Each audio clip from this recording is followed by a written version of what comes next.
program when the 2008 financial panic canceled just about all the jobs for newly minted English professors.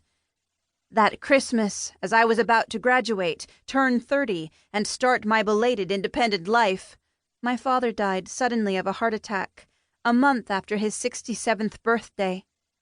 I went home to London to my mother, and a house full of his books and his unfinished projects, where everything that could be used as a vase was stuffed with dying flowers. One evening my best friend Allie, who knew better than to send yet another bouquet, came to visit, bearing 2 bottles of supermarket Prosecco and a gift for my mother and me. It was a burnt orange hardcover book with stiff, lightly foxed pages, and a title picked out in navy blue capital letters, "Live Alone and Like It." For a second, that title stung like a slap, as lonely and unmoored as I felt.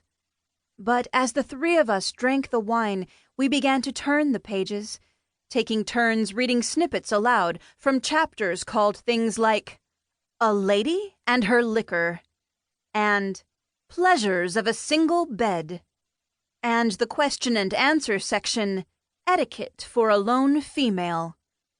Question: is it permissible for a youngish, unchaperoned woman living alone to wear pajamas when a gentleman calls?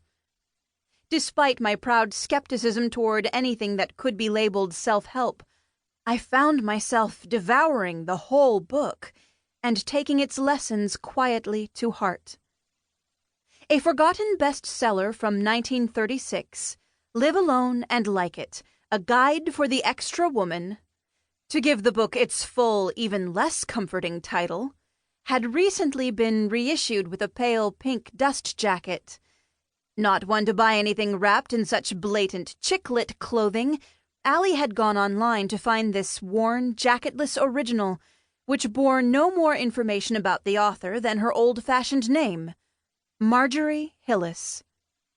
Her book celebrated guts, indulgence, and above all, independence. It was funny, brisk, and endlessly quotable.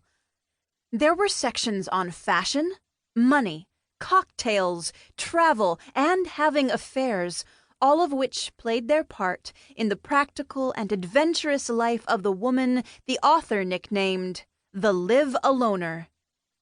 As important and interesting as I found my graduate work, which focused on the literature and commemoration of World War I, it was undeniably grimmer than this light-hearted little book, and I was in no mood to read about mourning. So I started cheating on my dissertation with Marjorie Hillis. But this turned out to be harder than I expected.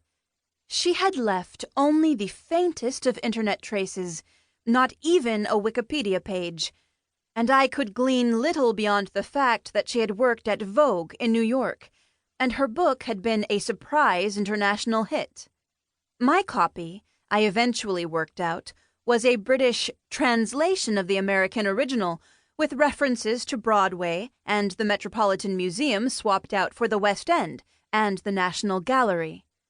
A few crumbs of information led me to archives in Brooklyn and Indiana, where I pieced together a picture of this plain, pragmatic daughter of a once famous Brooklyn preacher. Once an aspiring poet, Marjorie became a magazine editor and eventually transformed herself into a self-help guru who elevated the status of single women from pitiful extras into glamorous and self-possessed live-aloners. She followed up Live Alone with a series of sequels, mostly out of print, that covered budgeting, entertaining, New York City, and life as a widow and solitary senior citizen.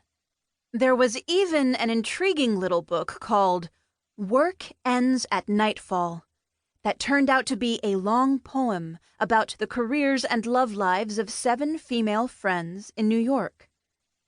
Despite the charming retro touches, like the insistence that any self-respecting live-aloner ought to own at least 4 styles of a mysterious garment called a bed jacket, Marjorie Hillis's philosophy struck me as almost painfully relevant to modern single women like me who were balancing the fantasy of... To keep listening to this audiobook, I've left you a link in the description so you can do it, at no cost thanks to Audible's 30-day free trial.